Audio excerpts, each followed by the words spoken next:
China, he's going the wrong direction if he wants uncivilized.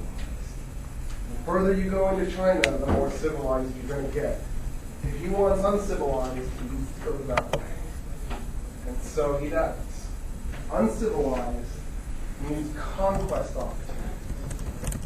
Civilized means trading opportunities. He's having a conversation with himself. Does he want trade or conquest? And he decides he wants conquest. He comes up on what is now the state of Haiti. He names the island Hispaniola, which means Little Spain. The island's name at the time was Haiti. Do not throw in the first I because it's Haiti. The population of Native Americans living there were the Taino, who were a type of Arawak Indian. As the three ships in his little flotilla are coming up on Haiti, soon to be named Hispaniola, as they're coming up on that island, the Santa Maria, the flagship, the ship that Columbus is on, hits a coral reef. The coral reef gashes a hole in the side of his caravel, and it starts to sink. His ship is going to be lost. The Pinta and the Nina realize that the Santa Maria is sinking, and the captains of those two ships order their ships to stop because they don't know where the coral reef is. If they go try to rescue Columbus, they might run into the coral reef themselves and smash their own ships up. And they can't wait for Columbus to drop. They really don't want to rescue Columbus. So they order their two ships to halt. Columbus and his crew are probably done on this coral reef off the coast of Haiti. Except for what the Taino do. Like if you had a time machine, you can go change one thing in human history. You go to that beach and go, no! Stop, let him go! Anyway, the Taino get in their canoes and row out to the Santa Maria and unload the ship before it sinks and saves Columbus and his men. And then they show the other ships how they can get in closer to the coral reef without hitting the coral reef. Those ships weigh anchor, and then they go by rowboat to shore. No good deed goes unpunished. Just so close to ending the story nice. The Taino take care of the sailors and the Marines. They feed them, clothe them, bathe them. They bathe them a lot, I think.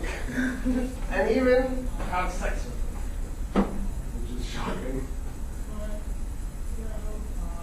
You mean rape them? What? You mean rape them? No, they don't rape the sailors. They voluntarily. I was thinking the sailors rape them. No, they actually willingly went to the sailors. There's no violence at this moment. That's coming. At this moment, there's no violence between them. They're actually getting along. And in fact, Columbus is so inspired and so taken by the Taino, he writes a letter to Ferdinand and Isabella. In the letter that he has to deliver himself. It's kind of weird that he's writing letters to them, since there's no postal service. He's the postal service. Like,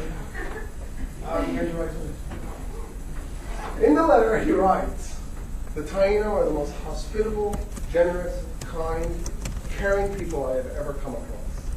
They have clothed us, bathed us, fed us, offered their women to us. A few men with swords could make slaves of them all.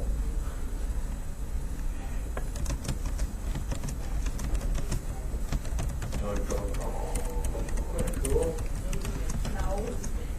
So, Columbus isn't just excited about the slavery prospects. He's excited about what he's seeing on the ground. When he gets off the ship, he notices, when they rescue him, he notices immediately that the Taino are all wearing silver jewelry. And notices, as he's walking in the sand, that there are silver nuggets in the beach. He's thinking, oh my God, I'm going to be so freaking rich. This is awesome. I went the right way. Columbus asks a few of the Taino, they still can't talk to each other, but through gesticulating and whatever, if they will go with him back to Spain. And they agree. They say, yeah, let's go. I think it was 17 of them, a lot. It was a big number. Maybe it wasn't 17, but it was a significant number of Taino go. In the meantime, while Columbus is enjoying the Taino, he takes the Santa Maria apart.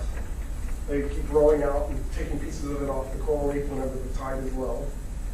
And they take the lumber and they build a fort, Fort Santa Maria, on the island. And then he leaves behind somewhere around 15 sailors to man that fort. Sailors are really. And then he heads off back to Spain with this tiny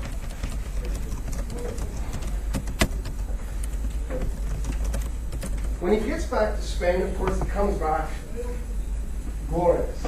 He was right. He found something not quite India, not quite China, but really close to China. Indonesia, maybe. They don't really know about Indonesia. He found something. He's thrilled. He's brought back natives. The natives are starting to learn Spanish, which is good because they're not about to learn Taino. So it's one way. The natives have to learn Spanish. It's not going to be the other way around. The natives that went with.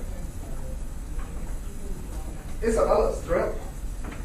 She's now got a new possibility for what she can do with her military might. She could direct it towards China or India or above. This is better than trying to conquer parts of Europe. Europe's dicey. The more you conquer, the harder it is to administer, the more revolts there are. If she can go a different direction, it's better. And she's got to do something before militaries are expensive. The way they've maintained the military in Spain is because they were in a holy war against Muslims. They were in a crusade to clear Spain of Muslims and Jews. And now that they've done it, they don't have the justification for this huge military anymore. So if they don't use that military quickly on something new, they're going to have to dismantle the military. They've got to redirect. So Isabella sends Columbus on the second voyage. He goes straight for where he left Fort Santa Maria. This time he's not bringing 3 caravels. He brings a whole fleet of ships. It's not just a group of Marines and sailors. He includes blacksmiths, bakers, and farmers, and ranchers, priests, and carpenters. He's bringing all of European civilization, Spanish civilization with him, except for women. Only men. And they go to Hispaniola and they land. And the first thing they do is they go to the fort and they find it, it's burned to the ground. And so Columbus decides to punish the Taino. Doesn't find the bodies. There's no bodies. Just finds the fort burned.